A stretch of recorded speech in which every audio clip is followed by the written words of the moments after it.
Will they survive this emotional storm? Premature menopause, came the words, striking Sarah Fuller deeply. Dr. Hampton delivered the diagnosis calmly, as though it were a routine conversation, not a crushing blow to Sarah's hopes. But I'm only 36, Sarah exclaimed, her voice thick with disbelief. How can this be possible? What can we do about it? What treatments are available?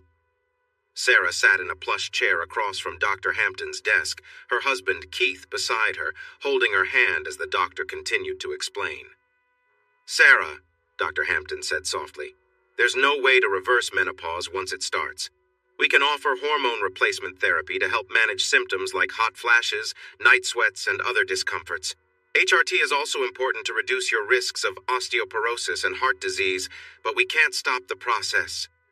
Sarah struggled to hold back tears.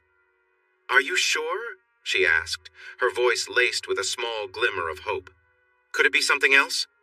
The doctor shook his head. You haven't had a period in 4 months, and you've only had a few over the past year. Your blood work confirms significantly reduced estrogen levels. This is a clear case. Sarah glanced at her husband, his expression difficult to read, before turning back to the doctor. Does this mean I can't have a baby? She asked, her voice trembling. Dr. Hampton frowned gently. Technically, as long as you're still having periods, there's a slight chance. However, after trying for nearly 2 years with no success, and considering that your husband's fertility is fine, the likelihood is very low without assistance. Fertility treatments could be an option, but with unpredictable ovulation, the odds are against you. Sarah swallowed hard, fighting to steady her voice. Thank you, Dr. Hampton, she said, though it was clear how much the news had shaken her. Sarah and Keith had been married for 11 years. She was an athletic brunette with striking green eyes and a playful smile. Keith, taller by 3 inches, had a surfer's build, blonde hair, and blue eyes. They had met in college, both on scholarships, and while they quickly fell in love, they decided to wait until after graduation to marry. It seemed the responsible thing to do. Keith's family was well off, while Sarah's upbringing had been less fortunate. She had witnessed the struggles of her mother, her aunt, and her older sister, all of whom had endured difficult lives. Every one of them had gotten married young. Every one of them had set their life plans on hold to have children. Every one of them had done a lot of living hand to mouth and had never made much of themselves beyond being mothers. As a result, Sarah was bound and determined to make it in the world before she would even consider children. It wasn't that she didn't want to be a mom, far from it, as she loved kids and absolutely wanted her own, but she wanted to be able to provide for them, to ensure a safe and comfortable life for them independent of her reliance on Keith and his career in finance. She loved her husband dearly, but she had seen how hard it had been for the women in her family when they ended up alone. Sarah's father had died when she was young. Her uncle had encountered challenges in his marriage, and her sister had faced difficulties with her partner. Sarah would be determined to have children only when she knew she could care for them properly. Keith had always wanted kids terribly. This was something that he and Sarah agreed on not long after they began seriously dating. He wanted to pass on his family name, and he wanted to share his knowledge and experiences with his children. The man had even kept a few baby clothes he had picked up over the years. What sort of man bought baby clothes? A kind, decent, giving, loving man. That's who. Keith embodied all of these qualities and so many more. Above all of this, Keith was supremely respectful. He understood Sarah's worries about children and being able to provide for them. So, in the time they had been together, they had purchased a house that was now almost paid off. They owned 2 cars, free and clear. They had built a decent savings and a vacation fund. Sarah had opened a business, struggled for a few years, earned a tiny foothold, and had now been in the black for several years, with excellent sustainable growth year after year. While Keith made his desires about children known, he accepted Sarah's need for stability and her commentary about how she wanted kids someday and never pushed for anything more. Now, it appeared that someday would apparently never come. The first thing that happened after the doctor consultation was that Sarah went on hormone replacement and estrogen progestin pill, to be precise. It definitely improved her quality of life. Within a month or so, The uncomfortable symptoms she was experiencing had almost completely gone away. Sarah's desire for closeness, which had diminished for some time, returned with renewed vigor. She was suddenly far more interested in physical connection than she had been for at least 5 years. The hormones were beneficial in another important way, too, providing relief from a long-standing issue that had arisen in their relationship. For a while, Sarah had struggled with discomfort, but now she felt much more at ease. Lube helped, but it could be messy and wasn't perfect, which made Sarah feel less confident, even though her husband always treated it as a non-issue. These factors might have contributed to why she and Keith hadn't been intimate as often as they could have. However, the pills seemed to address that. For the first time in a long while, Sarah felt more comfortable and responsive. The next change was that Sarah started taking Clomid, a common fertility drug. Initially, she felt optimistic. After 6 months on the medication, she had still only experienced one menstrual cycle, and despite their efforts, conceiving was proving challenging. In the past, if they were intimate twice in a week, it felt notable, but now they were more frequent, aiming for success. As time went on, the side effects from Clomid began to accumulate. Sarah found herself feeling increasingly sad and fatigued. She would cry at sentimental television commercials, and her emotional state would be fragile when engaging with deeper stories. It became a struggle to rise from bed, and her mood swings affected her interactions with Keith, sometimes leading to tears after moments of frustration. Predictably, their intimacy suffered once more. After 10 months with little progress, the couple decided to discontinue the Clomid. With Sarah's emotional well-being in mind, they realized that a happier environment was essential for any possibility of conception. Fortunately, within weeks of stopping the medication, her mood improved significantly, leading to a renewed sense of connection with Keith. Desperate to expand their family, Sarah proposed in vitro fertilization, IVF, to Keith. They consulted Dr. Hampton, who advised them to manage their expectations cautiously. IVF is generally only an option for those who are not yet menopausal, he explained. It is quite costly, and given your history, I would have concerns about the prospect of success. Despite this, Sarah remained hopeful. She reasoned that her periodic cycles indicated healthy eggs, and with Keith's strong sperm count, she was optimistic about their chances. It had to work. So, the Fullers paid the exorbitant costs to have a few of Sarah's eggs removed, have them fertilized by Keith's sperm in what amounted to a test tube, then have the best embryo implanted in her uterus.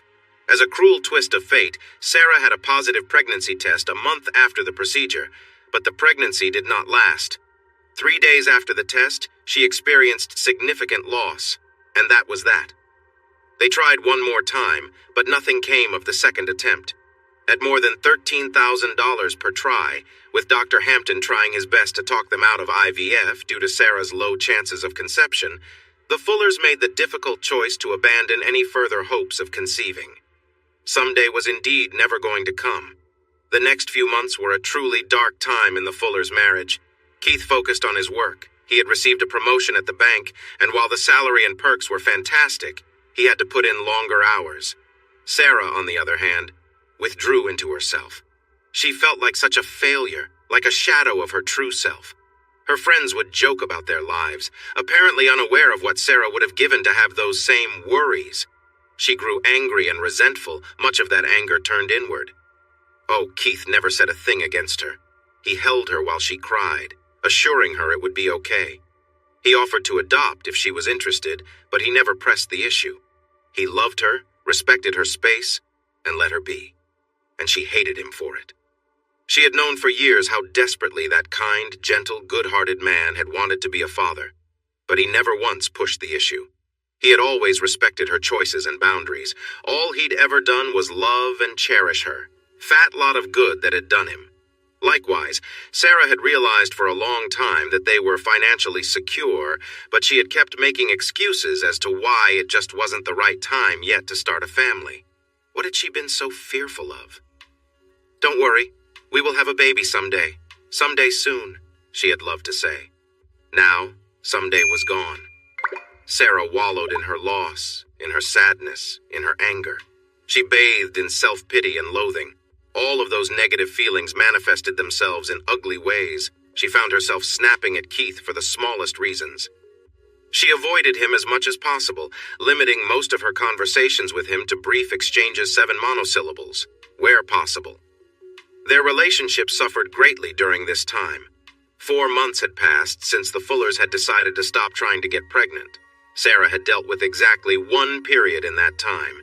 She had grown to dread them as just another reminder of her feelings of inadequacy. She couldn't have a baby, so why did she have to put up with the cramps and bloating of a random period here and there? One Friday afternoon, Keith met her at the door while carrying a duffel bag. "What are you doing?" she asked, a look of pique on her face. He corrected. "We are going on a long weekend trip. You have 15 minutes to pack and meet me in the car." Sarah made a face as if to object. "Keith, He cut her off with a raised hand and a firm voice. "Too bad. You're sad and upset all the time. We barely talk. So we are going for a little trip to reconnect and spend time together. You have no choice in the matter."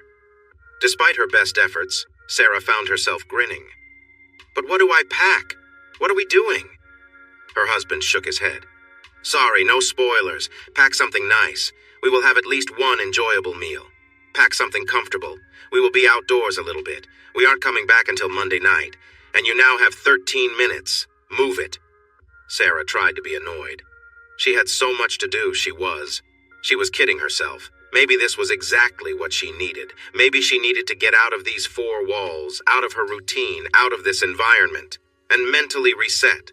Just the 2 of them with no real-life distractions would be good for her. She made it to the car door with 90 seconds to spare. They drove for a couple of hours, stopped and got takeout Chinese from a sketchy spot in a strip mall in the middle of nowhere, then drove another hour.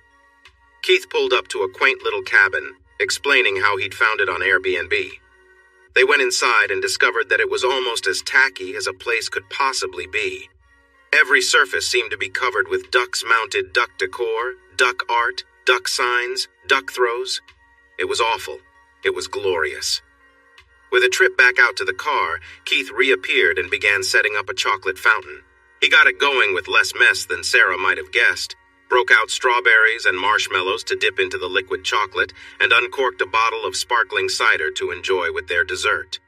While it might have been a little corny, it was flagrantly romantic, and Sarah found herself relaxing in a way she hadn't managed in weeks, if not months. That night, they connected and truly enjoyed each other's company for the first time in far longer than Sarah could recall. The next morning, Sarah dressed in the outdoorsy clothing that Keith had suggested: a fitted blouse, comfortable shorts, hiking boots. Soon enough, they were exiting their car at a place that called itself an air park. Looking at the shapes in the air, it hit her that Keith had signed them up to go hang gliding. Long time, someday I'll try type activity from her bucket list. Sarah was nervous, but she dutifully watched the little instructional video the place offered, then strapped on a helmet and goggles. Her instructora, sun-kissed, blonde-haired surfer type named Mark, was friendly and engaging. His easy smile helped take her mind off her nerves.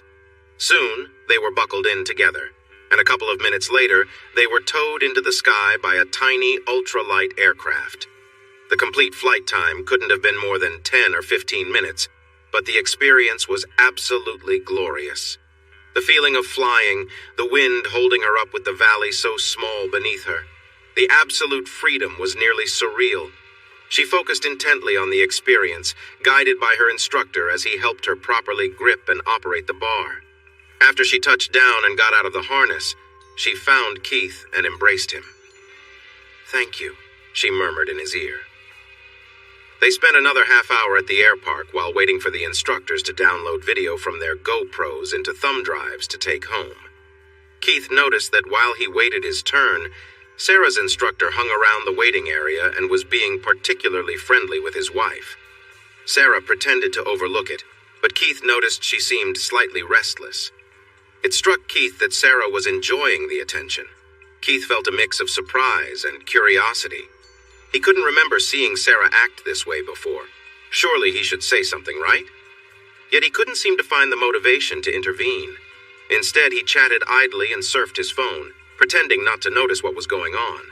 Finally, the time came to leave. Keith shook his instructor's hand as a goodbye. Mark leaned in to give Sarah a warm hug, and she appeared to accept it without hesitation. When they reached the car, Keith gave his wife a sideways glance and a smirk. "Have a good time?" he asked. "Oh, absolutely," Sarah replied with a smile. "The flight was amazing." Keith noted the slight flush on her cheeks and recognized her excitement. "I'll bet," he observed dryly. "But really, I was talking about the time afterward." Sarah blushed. "I don't know what you mean," she offered weakly. Keith laughed. "Sure you don't. Your California dude there seemed to be a big fan, and you didn't seem to mind." Sarah started to object, but Keith cut her off. "Don't worry," he offered. "I'm not mad. I know that you are going home with me. I don't mind that he got you a little riled up. It was kind of exciting. I figure that only means good things for me later." Embarrassed, Sarah turned on the radio and pretended to not know what her husband was talking about. The couple paid a visit to Duckland Cabin, as Keith dubbed it, to freshen up for dinner. While Keith certainly cleaned up well, Sarah looked stunning in a form-fitting violet dress that he couldn't remember ever seeing before. He couldn't resist expressing his admiration. "You look fantastic in that," he exclaimed. "I don't remember seeing it before." The brunette gave him a grin. "Why this old thing?" she asked, giving a half-twirl. "I only wear this when I don't care what I look like." Keith laughed and shared a light moment with her. She playfully pushed him away. "Cut that out," she protested. "You'll mess up my makeup, and you promised me a nice dinner." Grinning, the two of them made their way out from beneath the gaze of the ducks and to their car. Dinner that night was a trendy affair in a little restaurant that Keith had found recommended in a local dining forum. The outside of the place was a little questionable. It looked for all the world like a house, and probably had been. The interior was nothing special, definitely holding up the idea of a converted residence, but the food was impressive. The owner himself made rounds of the place, checking in on everyone. The restaurant was an obvious labor of love, and the quality of the cuisine reflected that fact. As they walked out, arm in arm, Sarah laid her head on Keith's shoulder. It had been a wonderful day. She felt more relaxed and positive than she had in longer than she could recall. "So, back to Duckland?" she asked with a grin. "Not quite yet," Keith answered. "I was thinking that we'd go dancing for a bit first." "What?" Sarah asked, a look of surprise on her face. Keith had never been one for dancing. They had stopped going out to clubs and such years ago. "But you don't even like to—" "Hush," he cut her off. "The entire point of this trip was to reset your perspective a bit, to break out of the ruts that we've been in. So let's go dance. We aren't so old that they won't let us in a club, especially given how you are dressed." Sarah started to argue, but a night out did sound like fun. What did she have to lose? When they pulled up to the club, the parking lot was still fairly empty. It was really too early for the festivities to have truly started. Once inside, the couple found seats at the bar and ordered drinks to help pass the time and ease the shyness of dancing in public. It came as no real surprise to Keith the first time that a guy sat down on the other side of Sarah and ordered her a drink. At first, she politely declined, but Keith laughed and waved at the guy, who chatted for a bit before moving on to another part of the club. That would not be the only drink that night. It became a bit of a joke for the couple how the men would approach Sarah, buy her drinks, and then step back when they realized she was with Keith. Sarah was a little surprised at how relaxed Keith was about the interest the men were showing, but he seemed unfazed by the attention. At one point, she leaned in and asked him about it. "Aren't you upset that these guys are chatting with me?" she asked, raising her voice to be heard over the music. Her husband laughed. "Why would I be?" he replied. "You're going home with me. I just see it as proof that I'm with a wonderful woman that anyone would notice." The lack of jealousy puzzled Sarah a bit, but Keith did have a point. There wasn't a real risk of her being swayed by someone else. And if she was honest with herself, it made her feel good to know that so many strangers were interested in her company. The alcohol and the attention had her feeling relaxed, confident, and happy. As the night went on, the seat next to Sarah was filled by several different guys, all hoping for a chance to chat with her. They invariably bought her drinks, though they always retreated after realizing she was with Keith. Eventually, though, that changed. The Fullers had been at the club for about 2 hours, drinking, laughing, and chatting together. The seat next to Sarah had been empty for no more than 5 minutes when a new man slid into the chair. "Mind if I take this seat?" a tall, athletic man in his early 40s asked. Sarah smiled and shook her head as he sat down. Predictably, he signaled for the bartender, ordered a beer for himself and one of whatever Sarah was having, even though it was clear that Keith was right there with her. When the drinks arrived, the newcomer raised his glass to Keith with a grin. Unlike the previous guys, Ben, as he introduced himself, didn't seem concerned about Keith's presence. He chatted with both members of the couple, making polite small talk with incredible ease, especially given the noise level of the club. Eventually, he addressed Sarah directly. "Now tell me, ma'am," he asked with a touch of a drawl, "why is a lovely lady such as yourself not taking part in the fun on the dance floor?" As he spoke, he gestured with his beer toward the floor that had begun to fill up. Sarah laughed. "It's been a while since I've danced in public," she admitted. "I don't know that I'm brave enough, and Keith has never been a huge dancer." Ben grinned widely, flashing a bright smile. "Well, if your husband doesn't mind, I would be honored if you'd allow me to accompany you for a dance." Sarah was a little surprised at the request and glanced at Keith, who shrugged. "Have fun," he offered. Despite feeling unsure, Sarah allowed the stranger to take her by the hand and lead her onto the dance floor. She was incredibly nervous, but he didn't seem to notice at all. Soon enough, she picked up the beat and was at least holding her own, while Ben proved to be an excellent dance partner. Before long, the combined influences of the music and the attention she received had Sarah relaxed enough to truly enjoy the dancing. Keith watched the entire thing with a bemused expression. Ben was a complete gentleman on the dance floor. Either way, he wasn't worried. Sarah would be going home with him. Frankly, he hoped she might get a little more spirited as the night went on. So he didn't mind at all when he saw Ben steering Sarah back to the bar with a supportive gesture at her back. Sarah was grinning uncontrollably, slightly flushed from the effort. "Have fun?" Keith asked with a smile. His wife laughed as she slid back into her seat. "Definitely. I'm out of practice, but Ben is a good partner." The other man smiled and nodded, then spoke up. "Why don't we grab that open table?" he suggested, gesturing. "It'll be a lot easier to move in and out of without worrying about anyone taking our seats." The suggestion made a lot of sense. After a little more chatting and another round of drinks at the new location, Sarah found herself being led back out onto the floor this time, displaying far less hesitation. The next hour and a half was spent with Sarah dancing her heart out. Ben was her primary partner, though she also convinced Keith to join her for a dance or two. A couple of times she found herself dancing with others on the floor. As the night went on, Ben and Sarah became more comfortable with one another. Although his hands remained mostly at her waist, there were moments when they shared close proximity, creating a lively atmosphere around them. She grew so accustomed to it that when a stranger unexpectedly touched her on the dance floor, she didn't even respond.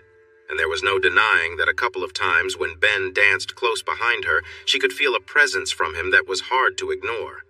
Early on, she would glance around, searching for Keith, feeling guilty about these interactions. But any time she made eye contact with her husband, he would only smile and wave, seemingly unfazed, which reassured her that she wasn't behaving too badly. Keith could see the look on his wife's face and noticed a change in her demeanor. She was definitely intoxicated, but not overly so. After she and Ben returned to the table, he took her mention of being tired as an opportunity to suggest they head back to the cabin for the night. Ben looked disappointed. "But the night is still young," he protested with a charming grin. "Perhaps the two of you might join me for a nightcap," he offered hopefully. Keith glanced at Sarah, then at Ben. It was clear that Ben wanted to spend more time with Sarah, but Keith preferred to be alone with his wife. "Not tonight," he replied politely. "Maybe some other time." Ben gave a rueful grin.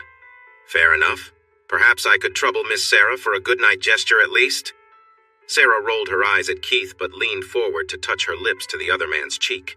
As she did, she noticed an unusual look on her husband's face. Without quite knowing why, when Ben turned, she leaned in and gave him a quick, friendly gesture on the lips as well, which surprised both men.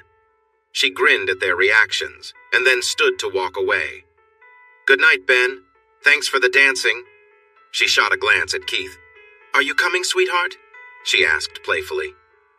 The Fullers stepped out into the night air and walked to the car together, a slight ringing in their ears replacing the relentless thump from inside the club. As they walked, Keith cast a sideways look at Sarah. "What was that?" he asked evenly. Sarah gave a slightly lopsided grin, the effects of the evening evident on her face. "What, that little gesture?" she replied coyly. Keith realized his mouth was dry and his heart raced. "Yes, exactly that!" he exclaimed. "You just kissed another man and right there in front of everyone!" Sarah weighed her response and decided to be honest. "Well, it didn't seem like you had any objection to him being close to me for the past hour or so," she stated. "In fact, it seemed like you might have been enjoying it, so I thought I'd see how you felt about everything." She paused and looked at her husband. "Are you upset?" she asked.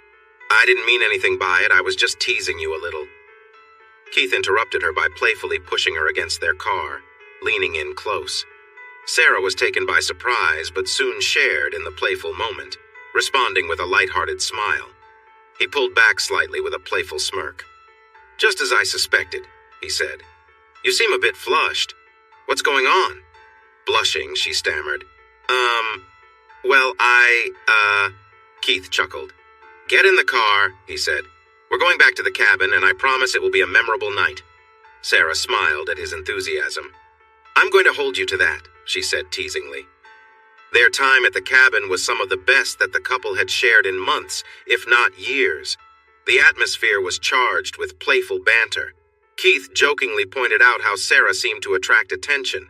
Sarah playfully teased him back, acknowledging how he reacted to the compliments she received while dancing. They enjoyed the light-hearted exchanges, feeding off each other's energy, creating a deeper connection throughout the evening. The following morning began with a bit of awkwardness in the air. "So, about last night," Keith began hesitantly. Sarah placed a finger to his lips. "Hush," she said gently. "Not right now. We had a great night. Let's keep it that way." The rest of the trip was delightful. The couple attended a wine tasting, visited some cozy restaurants, and savored each other's company. There was no doubt they felt a new spark in their relationship, but for a few days they didn't discuss Sarah's interactions with others. By the following weekend, Keith decided it was time to bring it up again. "Baby," he started, "we need to talk." Sarah raised an eyebrow. "I thought that was a woman's opening line," she replied, half joking. Keith gave a weak grin. "Look, it's about last weekend. We keep dancing around it, but I see the look on your face sometimes. I know you're thinking about it." He hesitated for a moment. "And honestly, I am thinking about it too." "About what exactly?" Sarah asked, encouraging him to get to the point. "About others paying attention to me? About me responding to that? About it turning you on? What exactly are you getting at?" she pressed. He took a deep breath. "About all of it," he admitted. "And the fantasies, too." The reply apparently caught Sarah flat-footed. "Oh," was all she could muster in reply. "Look," he began, "I've been reading some things online." Sarah started to speak, but he raised his hand and persisted. "I was feeling guilty. Weird. What kind of man thinks about his wife being flirtatious with others?" The look on Sarah's face was unreadable. Keith felt like he was falling as he kept talking, but it was now or never. As it turns out, a lot of men find this intriguing. There are communities online where people share thoughts and ideas about it. "Like swingers or something?" Sarah asked, her face still neutral. "Kind of like that," Keith nodded. "But it seems like many who use that term are more about exchanging partners. You see lots of specific terms for this: cuckold, hot wife, stag, and vixen. It can get quite detailed, but many couples enjoy the idea of exploring flirtation." Sarah still maintained an aloof expression. "So because other people are interested in this, it's okay for us? Is that it?" she asked, her voice growing a bit firm. "You've decided that because I had a little fun with some guys, it means I should just start dating other men now?" Keith was a little surprised at her tone. "What?" he asked. "I don't understand. Why are you upset? We had a good time, and you even said so the next morning. I'm not suggesting we have to do anything, but I thought that fantasy angle was exciting for both of us. So why wouldn't we consider exploring it? And also," Keith paused, weighing his next point carefully. "As I recall, you seemed intrigued by your hang gliding instructor before we even started drinking." Sarah opened her mouth to argue, but Keith's expression wasn't accusing or insulting. And the fact was, he was right.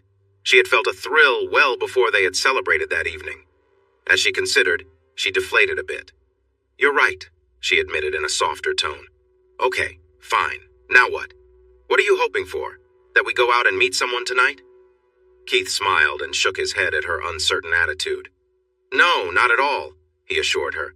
I was thinking we could explore some things together. Maybe look up some information online, see what people say. Sarah raised an eyebrow. Research? That sounds like you're hinting at something else. He chuckled. I mean, we could read forums, see what others do, and understand why they do it. Maybe explore ideas that interest us. The suggestion felt strange to Sarah, but she couldn't find a strong reason to oppose it. Before long, they had booted up the laptop and were browsing online forums. While some discussions seemed extreme to Sarah, like unusual habits and preferences, others reflected more ordinary experiences. They decided that many of the extreme ideas didn't suit them, but the concept of exploring attention from others in a safe, mutual way intrigued them. They spent some time reading stories and learning how different couples navigated these dynamics, expanding their perspectives. Although they came across various materials, they found that not all of it resonated with them. What struck them most was how diverse people's interests could be. Despite her initial reservations, Sarah found herself more comfortable as they discussed these new ideas together. Seeing it happen on screen felt a little strange, a little taboo, and for whatever reason, seemed to intrigue her even more. Finally, she couldn't take it any longer. In the middle of another movie where the characters were engaged in an intimate scenario, she reached for Keith's hand and placed it on her thigh. "Baby, you've proved your point," she said, a slight breathlessness in her voice. "Feel me, please. I'm really excited about this." Keith obliged, allowing his fingers to explore with gentle curiosity. He was pleased to discover how responsive she was. It felt good to be right for once. He had been sure that she would be into this if she would only give it a chance. However, Keith was mindful. Rather than dwell on his initial confidence, he focused on the moment, encouraging their connection further. They could talk more later. For now, it was about enjoying each other. Thus began a new phase of the Fullers' relationship. They found themselves engaging in research 2 or 3 nights per week. Sometimes that meant browsing various forums about their interests. Other times, they simply watched movies together. Conversations about their desires became a regular part of their time together. Keith discovered that he could make little comments about people who caught her eye in everyday situations, and it would spark her imagination and excitement without fail.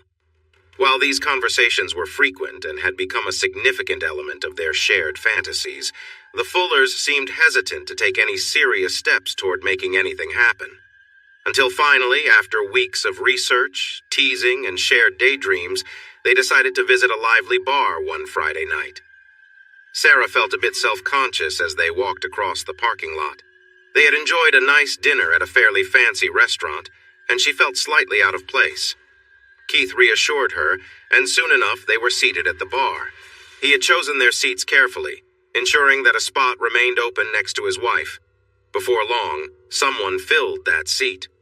While this was no dance club, the bar featured live music, pool tables, and reasonably priced drinks. It was already a bustling atmosphere inside. Unbeknownst to Sarah, Keith had done some research and chosen this venue for its lively social scene. When the first person took the seat next to her and offered her a drink, he felt his efforts might have been worthwhile. As before, Sarah found the space next to her occupied more often than not. People approached, offering her drinks and engaging her in light conversation. They usually would leave not too long after realizing that Keith was Sarah's husband, but one guy chatted with her for a good half hour before leaving. Eventually, Kurt sat down. Kurt had salt and pepper hair cropped quite short, a square jaw, piercing blue eyes, and an easy smile. He seemed unbothered by the fact that Keith was Sarah's husband, and even bought Keith a beer. Unlike most of the guys who quickly started scanning the room after confirming that Sarah was married, Keith continued to focus on her, smiling and sharing jokes and stories. He was friendly, punctuating anecdotes with a light touch on Sarah's hand or arm from time to time.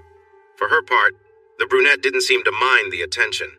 She laughed at every joke, kept a constant smile on her face, and appeared to hang on every one of Kurt's words, her green eyes sparkling with energy. After Kurt got up to take a break, Keith leaned in. "He's definitely interested in you," he whispered to Sarah. He wants to get to know you better. Sarah laughed. I'm married. He knows I'm with you, she protested. The brunette was more than a little tipsy.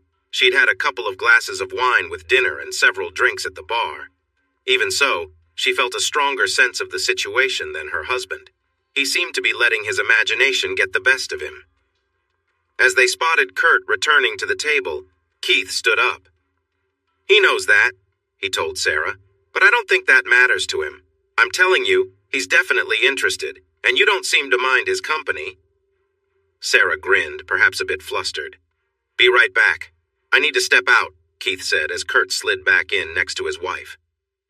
The line for the restroom took far longer than Keith had anticipated. Apparently there was only one stall and one urinal. For whatever reason, the line moved very slowly. What should have been a quick stop turned into a nearly 15-minute ordeal. As Keith stood in line, his thoughts wandered to what Sarah might be up to. Had Kurt taken the opportunity to get closer to his wife while Keith was away? Would Sarah respond positively to those efforts? Surely she wouldn't go too far, but the idea of her being receptive to some guy's attention in the bar made Keith's heart race. As he washed his hands, Keith shook his head. Sure, this Kurt guy thought that his wife was attractive, but it seemed that Keith's imagination was running wild. Sarah would likely still be engaged in polite conversation, nothing more. By the time Keith returned to his seat, Kurt may well have moved on. Still, Keith found that he couldn't quite shake his thoughts, nor could he control his racing heart. His mouth felt dry as he walked down the small hallway, past the line of men still waiting for the bathroom. Upon stepping out into the main area of the bar again, he scanned the crowd for his wife, and his heart seemed to skip a beat when he spotted her. Sarah was adjusting herself, pulling away from the man seated next to her. From his angle behind them, he felt a sudden unease at the sight of Kurt's hand resting on Sarah's leg. The way she moved suggested she had just stepped away from an intimate moment. As he slid into his seat beside Sarah, she managed a weak smile but quickly glanced away, her face slightly flushed. Kurt smiled at Keith, made eye contact, and continued their conversation as if nothing was amiss. However, Keith noticed that the older man had his hand on Sarah's leg, which had crept up her dress. Keith felt caught off guard. While the contact wasn't overtly inappropriate, it was an undeniable indication of the man's interest in his wife, as well as Sarah's acceptance of it. Babe, Sarah started in a slightly hesitant tone. Kurt was telling me about his TV. It's one of those OLED models we were discussing. Kurt smoothly chimed in. It's a new LG, a flagship model with a 70-inch screen. Sarah mentioned that you two were considering upgrading your set at home. Uh-huh, Keith responded absently. Truth be told, he remembered only a few brief conversations about a new TV. They didn't watch much television to begin with, and Sarah likely cared less about having the latest technology than he did. As he tried not to focus on what was happening, it became evident that Kurt was gradually making his way up Sarah's leg.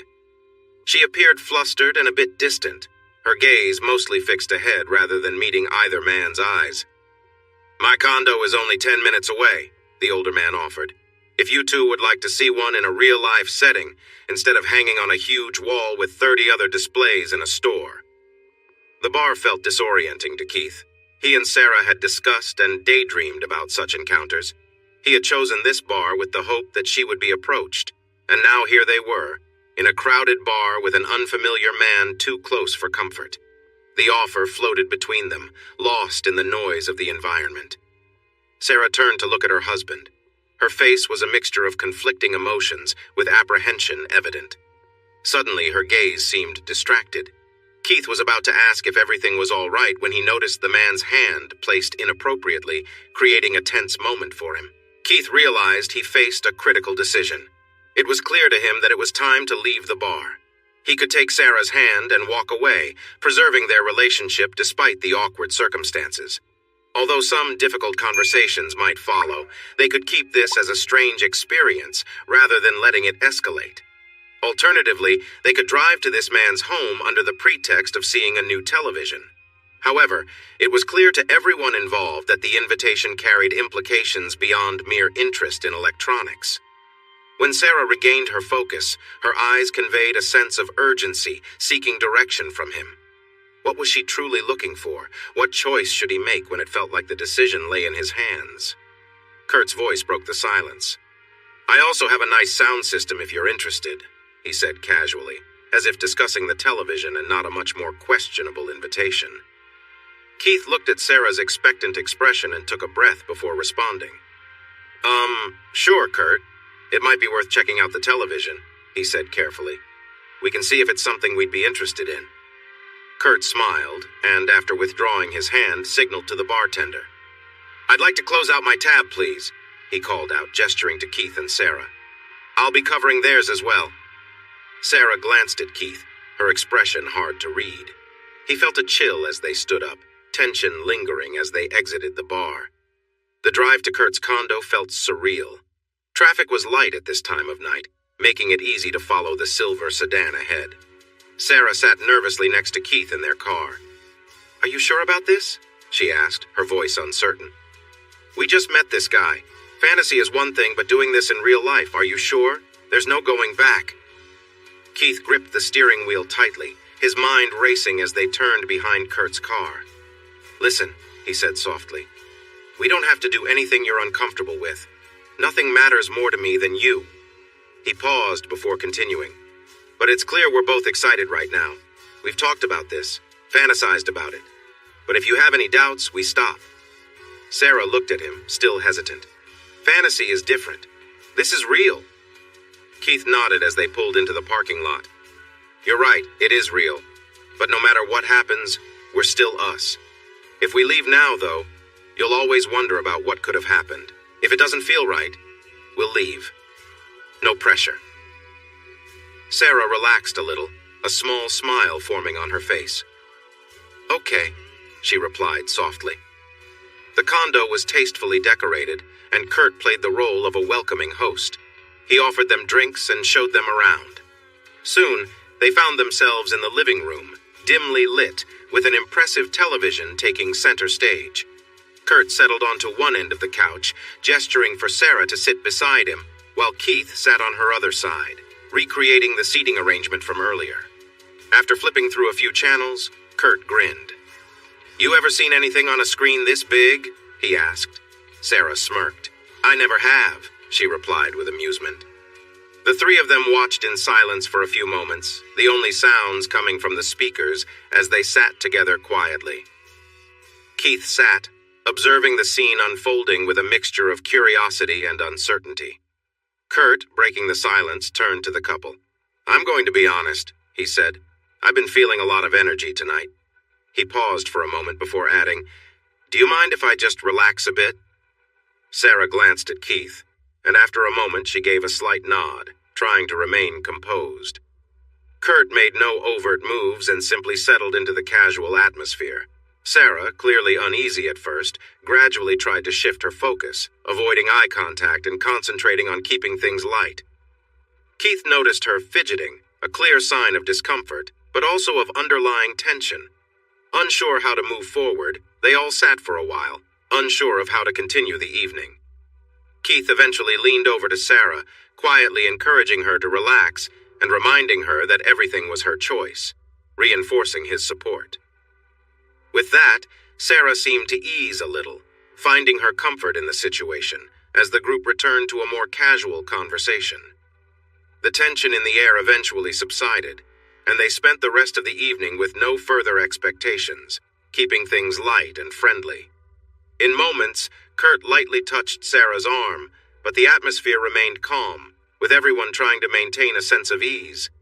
Sarah glanced at Keith, who gave her a supportive nod, silently communicating his assurance. Kurt complimented her with a quiet remark, and the group continued to engage in casual conversation. The evening unfolded with the trio maintaining a relaxed and friendly tone, allowing the situation to remain comfortable for everyone involved. Keith, sensing the moment had reached its natural conclusion, suggested they wrap up for the night. They all exchanged smiles and decided to call it a night, thankful for the open conversation and mutual respect that guided their evening together. The tension that had initially filled the room dissipated as they parted ways with a sense of relief and understanding, maintaining the bond they shared without any pressure or awkwardness. Keith stood by, watching the scene unfold as emotions surged through him, ranging from disbelief to confusion. He saw the older man acting with confidence, and despite the tension in the air, everything felt surreal to Keith. He struggled with a mix of feelings as the moment continued, realizing the gravity of their actions.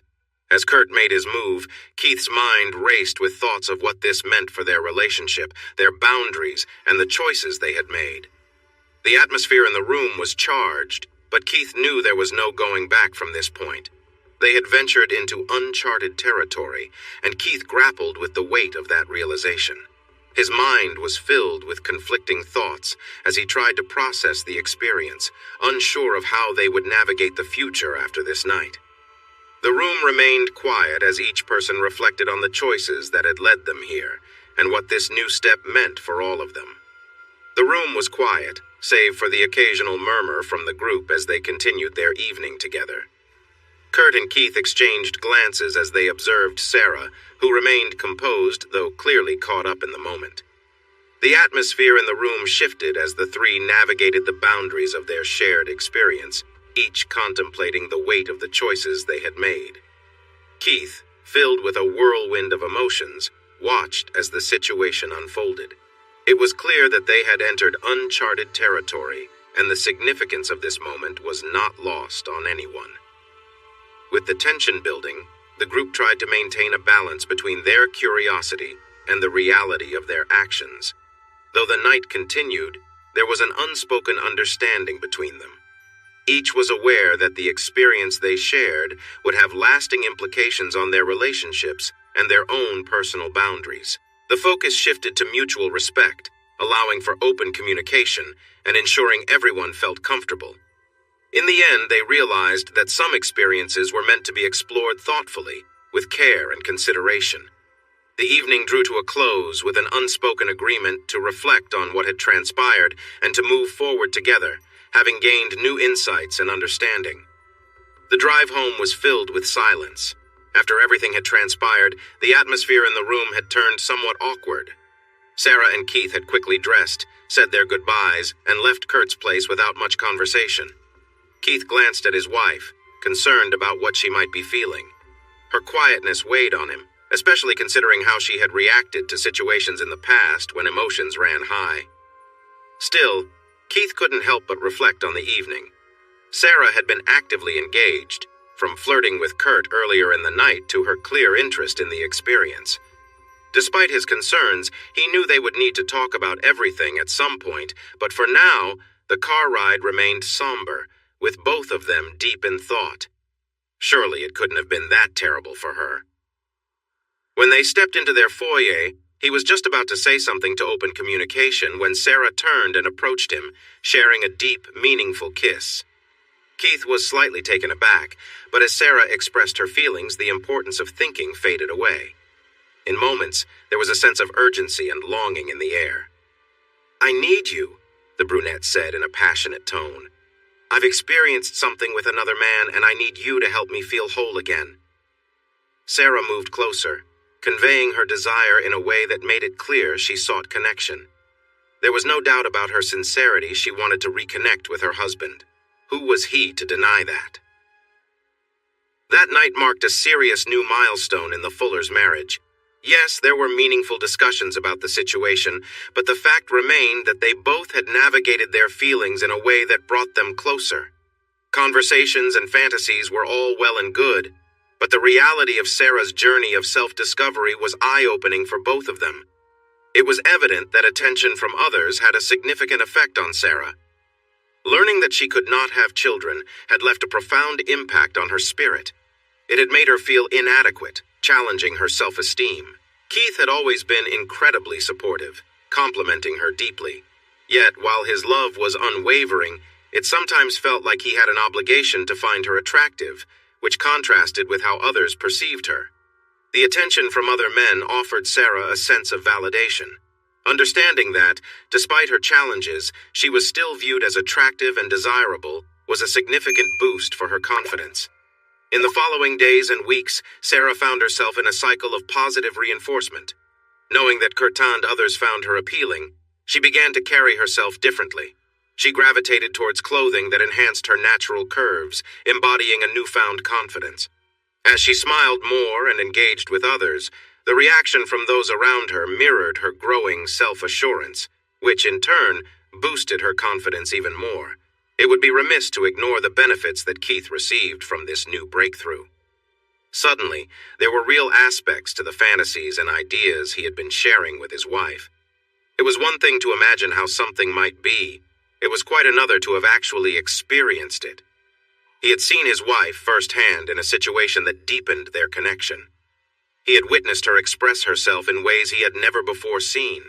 So now, any fantasies and conversations were backed up by the reality they had shared.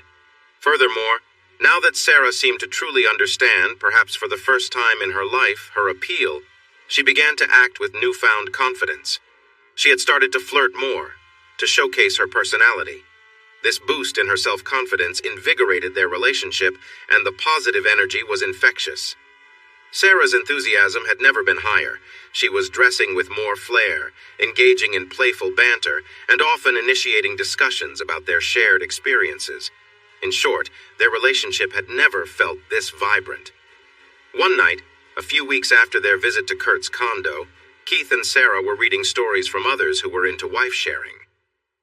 "It's funny," Sarah opined, "just how many of these supposedly real encounters have the other guy being quite involved. Don't these people worry about health risks? What about unexpected consequences?" She sighed. "We know that isn't a concern for me, but still, who wants to take chances with their health?" Keith paused before responding thoughtfully. "You're right," he stated cautiously. "But that said, I understand. I mean, from a fantasy standpoint, I would have preferred that certain things were done differently." Sarah looked a little surprised. "Really? What makes that such a big deal?" Her husband shook his head. "I'm not sure. It's a primal thing, I guess. It's natural, it's raw, it's real. Knowing that my wife is enjoying herself with another person in an intimate way, it's quite captivating in a unique manner." Her expression suggested she wasn't fully convinced. "Maybe, I guess. I just feel like I'd be worried about health issues." Keith chuckled lightly. "It is possible to get tested, you know. People talk about being responsible. Testing is surely part of that. Obviously, that rules out anything random, but I could see the thrill in taking that next step. Imagining that sort of connection, that's intriguing." Sarah felt a shiver of curiosity at the intensity of her husband's enthusiasm. Maybe he had a point. "Okay, fair enough," she answered. "Maybe someday we can explore that idea," she said as she leaned in to share a gentle moment with him. The laptop and other people's stories were soon forgotten. Keith had grown accustomed to Sarah's "some days," as meaning some nebulous time in the distant future, if they ever came at all. 2 nights later, Keith was surprised when Sarah suggested they post an ad online to find a man to meet specifically, someone who had been recently tested and could be trusted. This felt like a significant step. In the past, Sarah had occasionally responded to attention from other men, but this time she was taking the initiative. Keith's heart raced at the idea of Sarah being the one to propose something like this, actively looking for someone to meet. After a couple of days of sorting through responses and filtering out unsuitable candidates, they finally settled on a man named Mike. He was in his early 40s, friendly and approachable. His charm and genuine nature helped him stand out, and Sarah enjoyed their conversations over the following days. Mike had been recently divorced and mentioned that dating had been challenging, so he was exploring new possibilities. They arranged to meet Mike at a popular bar 2 weeks later.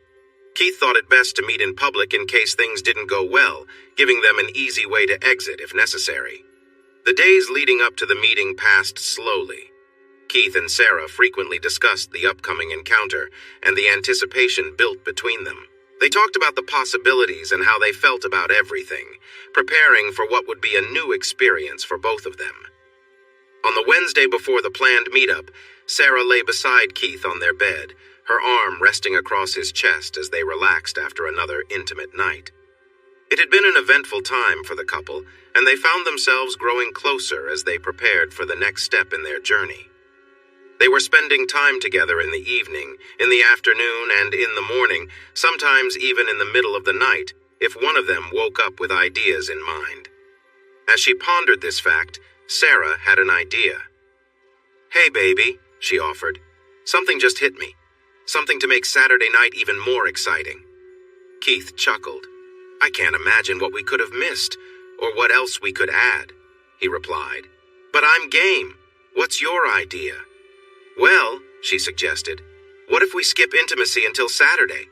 It's just 2 more days, and as eager as we've both been, I bet we will be very much looking forward to Saturday night." "By skipping intimacy, do you mean no physical affection?" Keith asked. "Or no intimacy at all? No touching, no secret glances, nothing at all?" Sarah nodded. "Nothing at all. The idea is we don't get any release until then. No subtle touches, no secret moments together or alone. Think of how badly we'll want it by then." While Keith wasn't entirely sure about the idea, he had to admit that there was a certain thrill that appealed to him. And Sarah had a point. By Saturday night, they would both be so eager that the shared moments would be even more special. "All right," he spoke after a moment to consider it. "No intimacy until Saturday night. But man, this is going to be challenging." "Yeah, I think it will be tough," Sarah agreed. "But I also think it will be worth it." The Fullers were surprised at how difficult it was to skip intimacy on Thursday. Their close bond had picked up so much lately that it had become a part of their daily routine. Their bodies seemed to expect it, and neither of them was particularly happy about missing out. It was challenging to fall asleep that night without any form of connection. Friday was even harder. Keith had to focus on anything else at work to distract himself from the thoughts that kept coming to mind. But if he thought that he had it bad, poor Sarah was feeling the effects too. She woke up feeling restless, and it only got more intense from there. At work, she found herself daydreaming about her time with her husband and about tomorrow night's plans. But she was so distracted that she found herself glancing around more than usual, which led to several embarrassing moments throughout the day. Speaking of work challenges, Keith was called to a VP's office after lunch, where he learned that his boss would be unable to make a planned business trip on Monday due to health issues. Keith would have to fly out on Sunday afternoon to take his place, and wouldn't be back until Wednesday.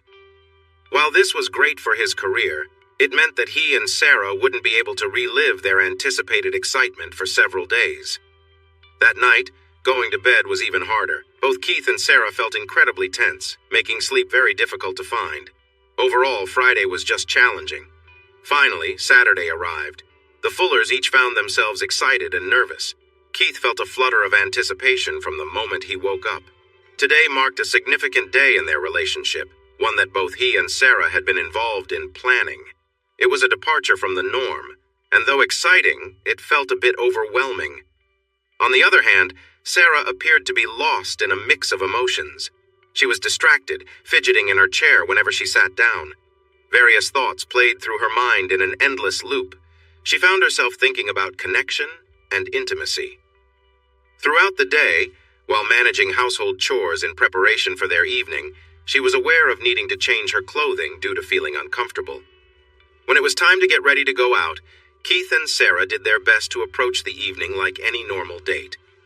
They planned to visit a cafe that they loved, then head to a bar an hour or so before their guest was expected, believing that having a couple of drinks might help ease their nerves. Keith dressed in a polo shirt and khakis, while Sarah chose a green sundress and low heels, accessorized with silver earrings and a necklace that highlighted her outfit. As they walked to the car, Sarah felt a shiver from the breeze. It was a welcome distraction from her anxious thoughts. Keith's phone buzzed. "Is it him?" Sarah asked. Keith grinned and nodded, then showed her the text. "Looking forward to meeting you both?" Sarah felt a thrill of anticipation. The dinner was cozy and enjoyable. The Fullers tried to keep the conversation light, discussing work, friends, family, avoiding the underlying reason for their outing. Despite the effort to maintain a casual tone, Sarah couldn't seem to sit still, subtly aware of her emotions. She had concerns about how the evening would unfold. Eventually, the meal came to an end. Keith paid the tab and the two of them walked out to their car. "Ready to head to the bar?" he asked. She smiled. "I don't know where else we would go." Keith shrugged and they drove away. 15 minutes later, they found a parking spot at the bar Mike had suggested. As they made their way inside, they discovered two things. One, that this place was more club than bar, and two, it was already packed.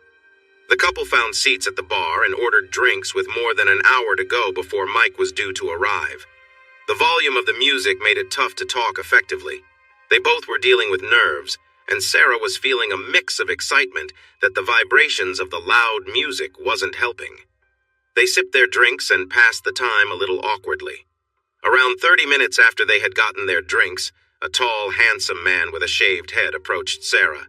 In between songs, he introduced himself as Aaron and offered her a drink.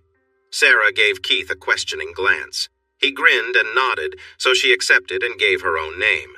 The newcomer gave Sarah a big smile, with his bright teeth standing out. "So, you are here for a night of fun with your husband?" he asked, nodding towards Keith. Sarah smiled in reply. "Yes, we are meeting a friend here tonight." Aaron raised his eyebrows. "Is that so? Well, I hope that you have a good time this evening then. Perhaps you would care to dance while you wait?" His accent was distinct, with a formal sound to everything. Sarah suspected that he might be of African descent. The brunette shook her head. "Maybe a little later," she offered, glancing around as if sharing a secret. "I'm a little nervous right now, so I'm trying to enjoy my drink for the moment." The tall man laughed. "My, this sounds like a fun evening ahead." He grinned at Sarah's smile. "Well, I will not disturb you further. I will go and dance now, but perhaps you will join me later." Sarah smiled in response. "You can probably talk me into it." With another radiant smile, Aaron melted into the crowd. Close to 45 minutes had passed since the Fullers had arrived at the club. Sarah and Keith were each 2 drinks in and feeling the first effects of the alcohol. The sensation of excitement had not left Sarah. If anything, she felt more invigorated. She found herself gazing around, her eyes resting on various individuals. Keith even called her on it. "Babe, you look like you are enjoying the view," he pointed out, laughing. Sarah blushed. "I'm sorry, baby," she said. "I don't know what's wrong with me. I'm just feeling a bit restless." Keith laughed out loud. "Is that so? Hopefully we will find a way to deal with that later on tonight." A familiar figure made his way to the bar. Aaron smiled as he approached Sarah. "My friend Sarah," he called. "I see that your friend has not yet arrived." The brunette grinned and shook her head. "He's not due here until 9, she offered. Aaron arched his eyebrows, expressing relief. In that case, you will still have time for a dance or two, will you not?" Sarah glanced at Keith, who was smiling at her. "I suppose that one dance wouldn't hurt anything," she answered. "Excellent," Aaron exclaimed, holding out his hand. Sarah took it, and with a last glance at Keith, she moved onto the dance floor. Aaron was surprisingly nimble. It wasn't out of place to call him an excellent dancer. One dance became 2, then 3. While Aaron was completely respectful, Sarah found herself enjoying the connection. She wondered what it would be like to know him better, but quickly shook those thoughts away. After the 3rd dance, Sarah politely declined any more, fearing that she would become too exhausted to make a good impression on Mike upon his arrival. Aaron walked her back to Keith, then bought her another drink. "I thank you for the dancing, my beautiful friend," he offered. "If you find the time and desire to do so, I would be honored to dance with you again." With that, he nodded and made his way back out into the crowd. Keith smiled at his wife's return. "I was beginning to wonder if you were coming back," he teased. "Did you enjoy yourself?" Sarah laughed and took a sip from her drink. "He's a great dancer," she replied. "So yes, I had fun." The music was loud and it was tough to hear one another, so the couple mostly occupied themselves with drinking and people-watching, limiting their conversation to brief exchanges in between songs. 9 o'clock came and went, but Mike didn't show. A few minutes after 9, Keith typed out a text on his phone. "Running late?" he tapped out, then pressed send. It was at least 15 minutes later before a response arrived. As Keith read it, his expression visibly changed. "What's the matter?" Sarah asked. Keith turned the phone around for her to read. "Sorry, something came up. Won't be able to make it." That was the entirety of the text. "What the?" she expressed, frustration evident in her voice. "I thought he texted earlier saying he was looking forward to meeting, and now he's not coming at all, and can't bother to say so until he's way late?" "What a disappointment," Keith observed with a frown. "That really is frustrating. He should have communicated better. Sarah was upset. She had anticipated this night for days, and now it felt like they were left hanging. "So now what?" Sarah asked. "Do you want to settle up and leave? We can barely talk with the noise." Keith nodded. They could go home and work out their frustrations. He reached for his wallet with the intention of flagging down the bartender when his eyes settled on the tall man working his way back to their seats. He gestured with his head. "That, or you could go dance with your new friends some more. As I recall, dancing really gets you in a good mood," he added with a grin. Sarah followed her husband's nod to locate Aaron. Her eyes widened in response. "He's a good dancer," she offered. "But I think part of how I got in a good mood before was Ben dancing closely with me while I was drinking." Keith's grin only got bigger. "So dance closely with this guy and finish your drink before you go." Aaron had moved close to the couple.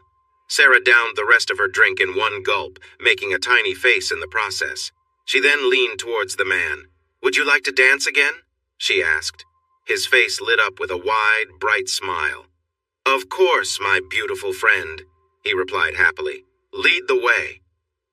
Moments later, they had located a spot on the crowded floor and were dancing away.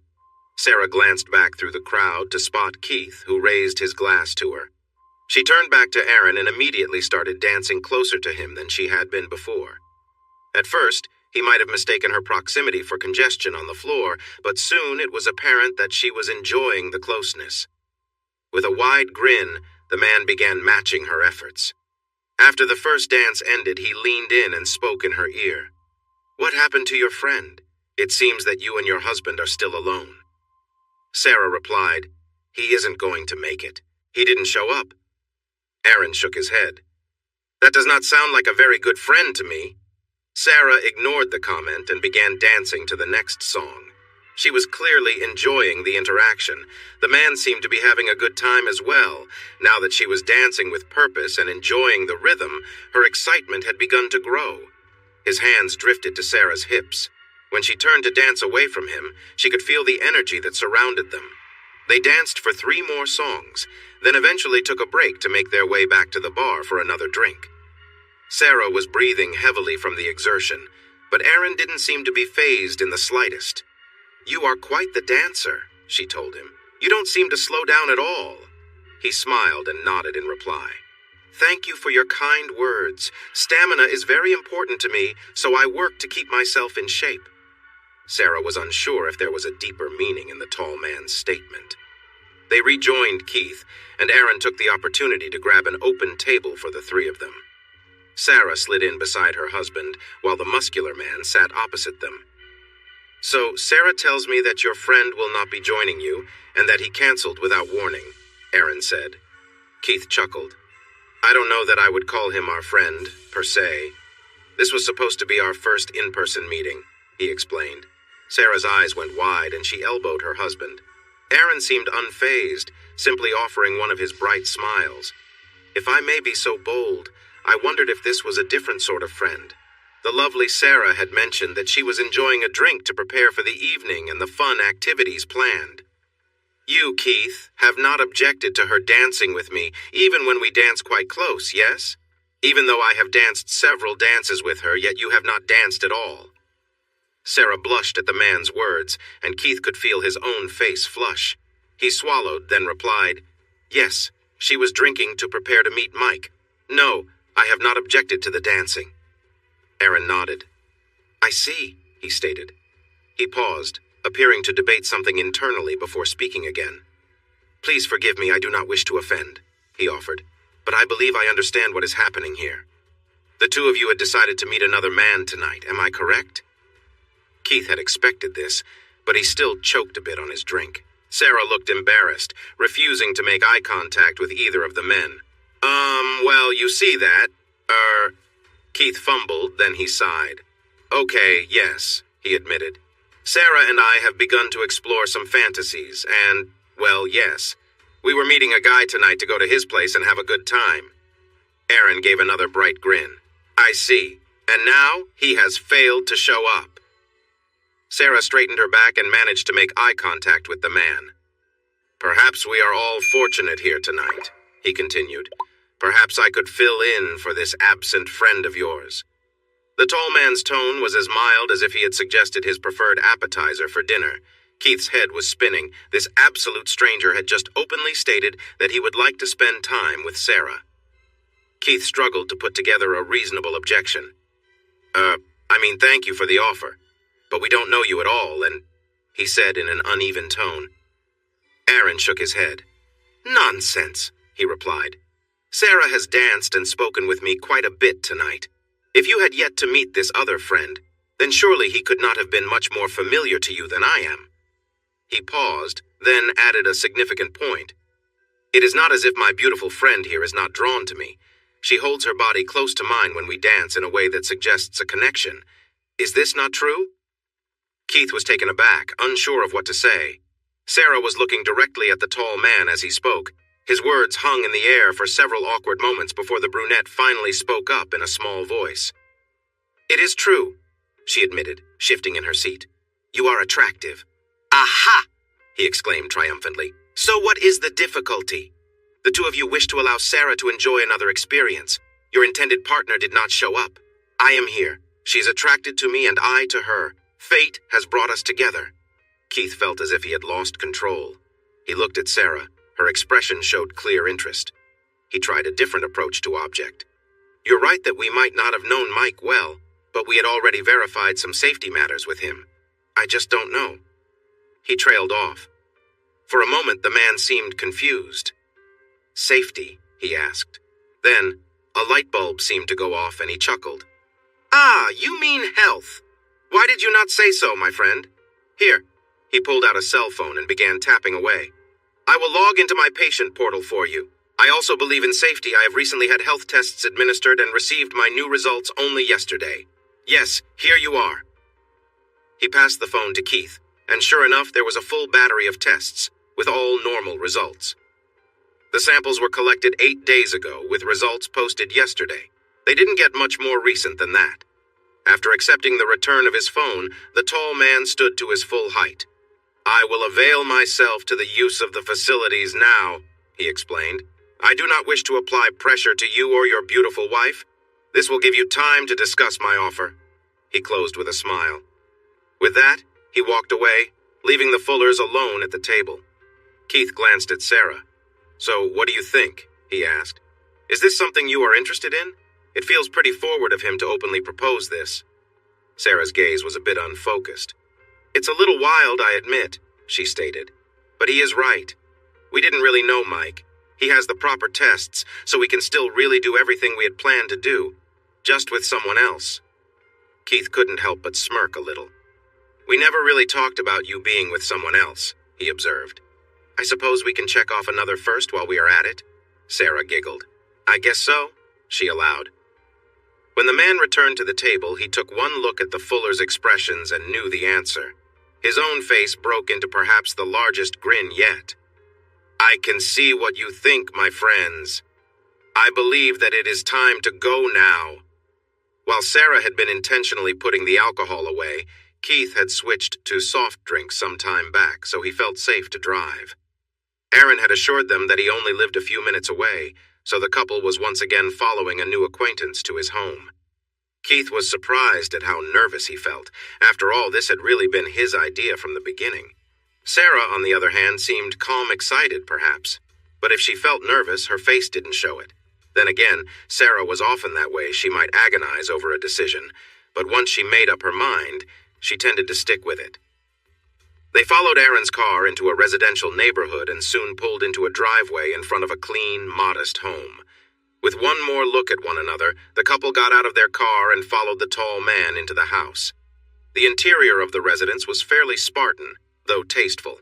However, it was clear that Aaron enjoyed incense. The cloying scent hung heavy in the air. Keith didn't know what to expect. He half expected Aaron to lead them directly into another room, but instead, he indicated seats on his couch while he took a chair across from them. "May I offer you a beverage?" Aaron asked politely. Sarah shook her head, and Keith followed suit. "No thanks, I believe we are good," Keith replied. The three of them engaged in small talk, what everyone did for a living, how long they had lived in the area, hobbies they enjoyed. While Aaron was a charming enough host, the situation felt odd and artificial. Everyone knew why the couple had followed this man to his home. Why did they need to chit-chat about their jobs? After some time of awkward conversation that seemed to stretch on, Aaron pulled out a small box from beneath his coffee table. He then opened it and produced a baggie of plant matter, from which he withdrew a small amount and began to roll it in paper. "Do you mind if I partake?" he asked easily. Keith found himself feeling vaguely uncomfortable, but a glance at Sarah showed she had no such reaction, so he shrugged. "It's your house, so it's your business," he replied. Aaron grinned widely, finished rolling, and then lit the joint. He took a long pull, held in the smoke, and exhaled slowly. "Very nice," he observed. He held the joint out towards his guests. "Would you care to share?" Once again, Keith glanced at Sarah. It had been at least 10 years since either of them had used marijuana. It may have been longer. He fully expected Sarah to decline the offer, but to his surprise, she shrugged and reached out to accept it. She glanced at Keith with a wry grin as she raised the joint. Keith couldn't argue with Sarah's logic. After taking a small puff, Sarah coughed a bit, laughing at her reaction. "It's been a while," she admitted, trying again and managing better this time. Keith, deciding to follow her lead, took a turn as well. Although it had been years since he'd last tried something like this, the atmosphere felt laid back and lighthearted. They passed the joint around in relative silence, each feeling the effects as the moments passed. Keith soon felt a wave of calm wash over him, his body relaxing as his thoughts became more mellow. Sarah, sitting next to him, seemed equally relaxed, grinning to herself. He smiled, reflecting on how the evening had turned into something unexpectedly peaceful and contemplative. As the smoke drifted through the room, Sarah made an offhand comment that brought a round of laughter, lightening the mood even more. Their host, Aaron, joined in the conversation, and they all chatted with ease. The situation, though new and slightly surreal, carried a sense of openness and trust that made everyone feel at ease. It was clear the night had created a relaxed, friendly atmosphere where conversation flowed naturally and comfortably. The group continued to talk, sharing stories and moments of humor as they all enjoyed the easygoing environment they had created together. Aaron smiled gently and addressed Sarah and Keith in a calm tone. "I just want to ensure everyone is comfortable and clear about what we are doing here." Sarah nodded, acknowledging the discussion while remaining composed. The atmosphere remained thoughtful as they continued their conversation, reflecting on the boundaries they had set and the trust required for the evening. Keith observed closely, ensuring that everything unfolded in a respectful and consensual manner. The evening maintained a sense of ease as Aaron, Sarah, and Keith continued to navigate the situation with care and mutual understanding, ensuring that trust and communication remained central to the experience. Keith and Sarah exchanged a look, and Keith gently reassured her with a calm nod. They both knew that Sarah had gone through extensive testing and treatments in the past without success, and despite the uncertainties, they felt confident in their decisions. Aaron, observing the conversation, kept a respectful tone as they continued to discuss their choices. The evening had a surreal and reflective air, as each of them processed the moment with a sense of openness and understanding. Keith, feeling reassured by his wife's trust and confidence, leaned over and kissed her gently, allowing the tension in the room to ease further. As they shared this quiet, contemplative moment, the conversation remained respectful and light, keeping the evening focused on the mutual understanding that had brought them all together. The mood in the room continued to be one of trust and communication as they moved forward with their night in a way that felt comfortable and safe for everyone involved. Keith and Sarah exchanged a look as they navigated the intensity of the moment. Aaron, ever respectful, checked to ensure everyone was still comfortable with the evening's direction. Sarah, although quiet, nodded in agreement. They all moved with a sense of mutual understanding, making sure trust and respect remained at the center of their interaction. As the evening continued, there was a focus on maintaining open communication. The mood remained calm, and all involved made sure that boundaries were respected and that the situation was handled with care. For several moments, the room was filled with silence, the air tense as everyone processed the situation. Keith observed Sarah closely, seeing her uncertainty. Aaron maintained his respectful demeanor, ensuring that Sarah was comfortable and ready to proceed. The moment felt weighty as the participants continued to navigate the boundaries they had set. Aaron's calm voice broke the silence, reassuring Sarah that everything was okay. As they moved forward, the atmosphere was one of mutual understanding and communication. Each participant took care to respect the boundaries of the evening, ensuring that everyone involved was comfortable. The night continued with a focus on maintaining respect and trust as all parties moved through the experience with openness and care. The scene unfolded with a tension that seemed to fill the room. Sarah was clearly overwhelmed by the intensity of the moment, while Aaron remained composed, encouraging her to relax and let the experience unfold naturally. Keith observed everything with a mixture of emotions, struggling to process the gravity of the situation. Despite his unease, the room remained calm, and Aaron continued to guide Sarah through the experience with care and reassurance. As time passed, the atmosphere in the room shifted into one of quiet understanding. Each person involved moved forward with mutual respect and attentiveness, ensuring that everyone was comfortable and on the same page. Eventually, the situation came to a close, with all parties reflecting on the evening's events and maintaining a sense of trust and communication throughout the process. The atmosphere in the room was charged as Aaron moved with deliberate care, making sure everyone was comfortable. Sarah murmured softly, expressing a mix of emotions, while Aaron continued at a steady pace, ensuring everything was respectful and consensual. Keith watched the scene unfold, feeling a swirl of emotions as the situation progressed. Aaron's calm demeanor helped guide the evening, keeping things measured and thoughtful. The participants maintained clear communication throughout, allowing trust to be at the center of the experience. As the night carried on, the focus remained on mutual respect, with everyone involved ensuring they felt comfortable and secure.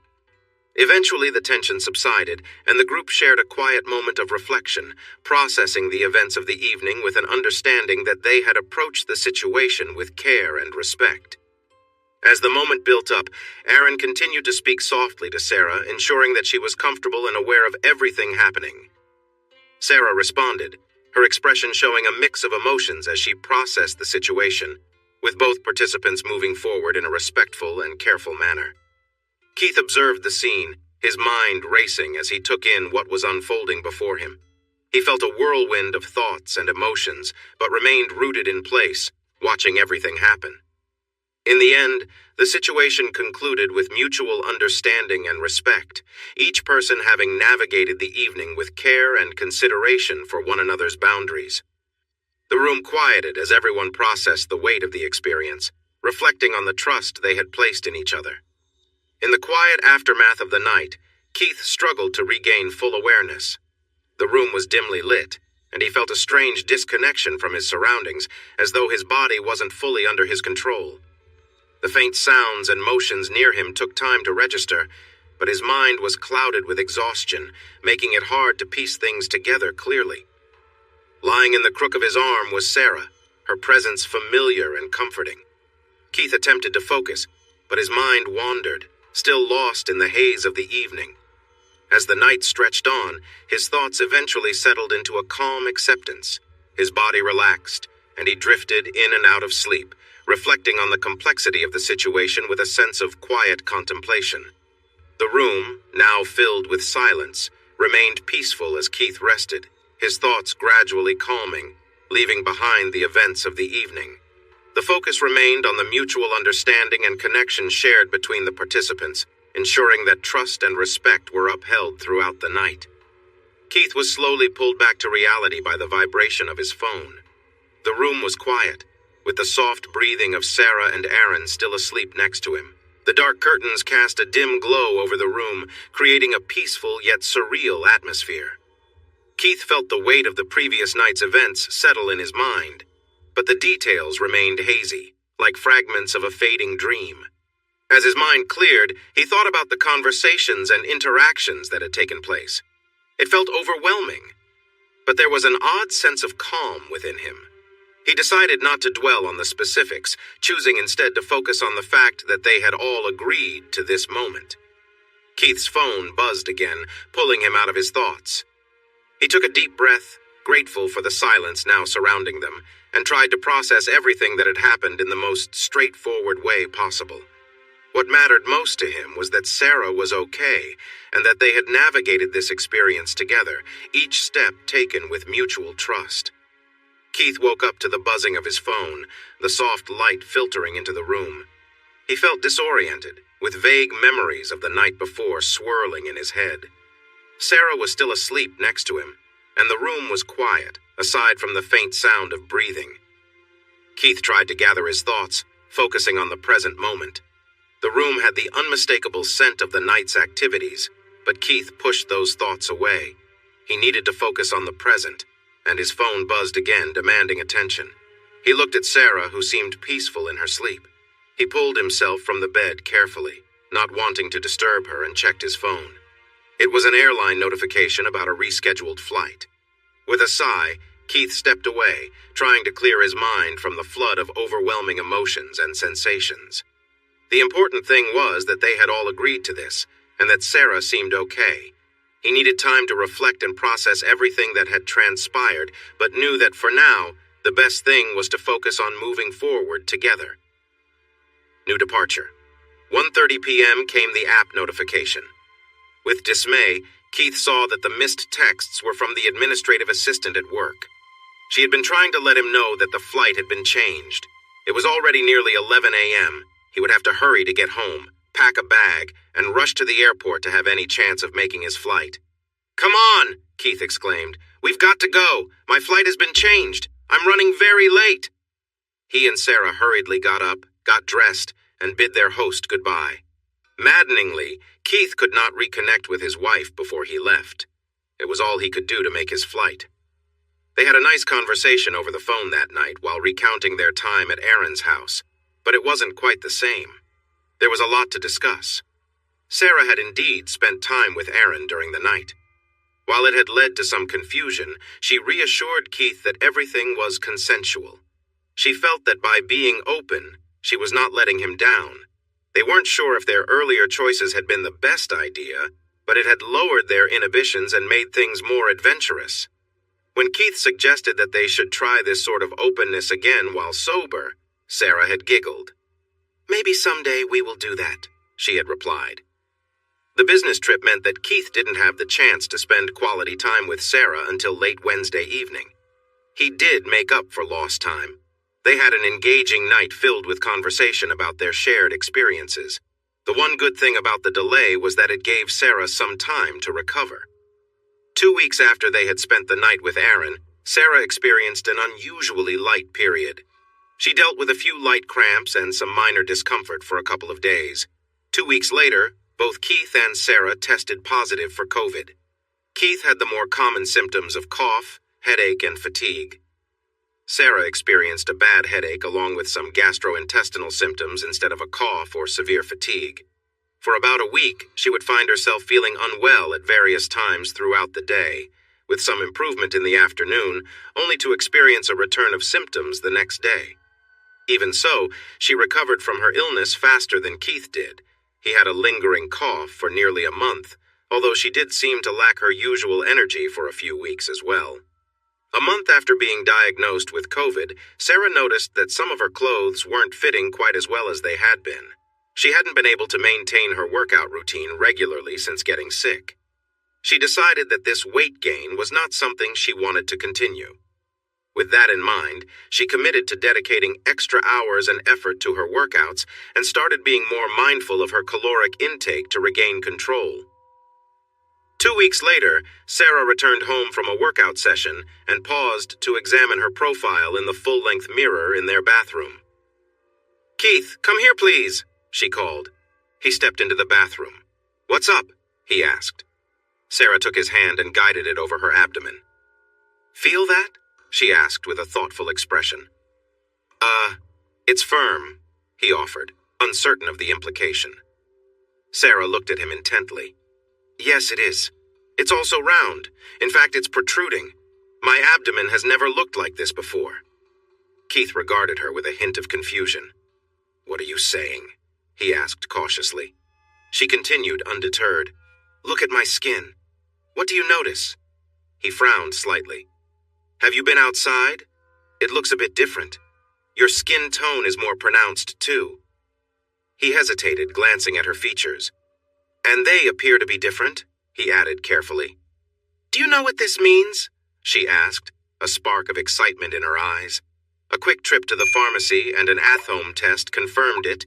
The second line appeared much sooner than expected. There was no doubt about it. She was expecting a baby. "Congratulations," Dr. Hampton told the happy couple as he reviewed Sarah's chart. "You are definitely expecting, no doubt about it." When Sarah had called, the doctor had adjusted his schedule to see them in less than a week. He seemed almost as excited about the news as Sarah and Keith were. The doctor had several black and white images arranged on his desk, but for now, they were focused on the images displayed on a monitor, surrounded by various annotations. "We conducted extensive testing and measurements, considering your challenges with conception," Hampton explained. "The news is excellent. Everything appears to be perfectly normal. There are no signs of any potential issues on your ultrasounds. The fetus is developing as expected and is positioned well within your uterus. Would you like to know the baby's sex?" he asked. The Fullers exchanged quick glances before Sarah nodded. "Yes, please," the doctor smiled. "It's a boy without a doubt," he grinned. "Congratulations again." "So, when is the due date?" Sarah asked, her face beaming with unbridled joy. Dr. Hampton continued to smile. "Well, I know that it's tough to say for certain since your cycles are quite irregular, but the measurements put you at exactly 13 weeks along, so that would make the due date around September 19th. Sarah frowned. "But doctor," she protested, "I told you that my last cycle was 9 weeks ago. I can't possibly be more than 9 weeks along." Hampton chuckled gently. "Sarah, that is quite unlikely given your baby's measurements. We wouldn't be able to determine the sex so easily at 9 weeks either. Probably not at all. I suspect that what you thought was your period was likely implantation bleeding. As you mentioned, it was very light. That suggests that you conceived a couple of weeks before that, which aligns perfectly with the baby's growth. I would confidently say that you are 13 weeks along, give or take a few days." A cold jolt ran through Sarah's body. 2 weeks before what she had thought was her period had been the night with Aaron. Frantically, she ran through her memories. She and Keith had been together often. Surely it couldn't be. But no. They had chosen to pause their intimacy for the 2 nights before meeting Aaron and had been apart for the 3 nights following. Sarah recalled feeling particularly aware of her body then. She must have been in a fertile phase that weekend. Keith hadn't been with her at Aaron's place, and then he had to leave town for a few days immediately after they returned. If she was 13 weeks along, then the baby couldn't have been Keith's. The baby had to be from a different father. Thanks for watching this video. Don't forget to subscribe to Infidelity Plus to stay updated with more captivating tales of infidelity and payback. Turn on notifications so you're the first to see our latest content.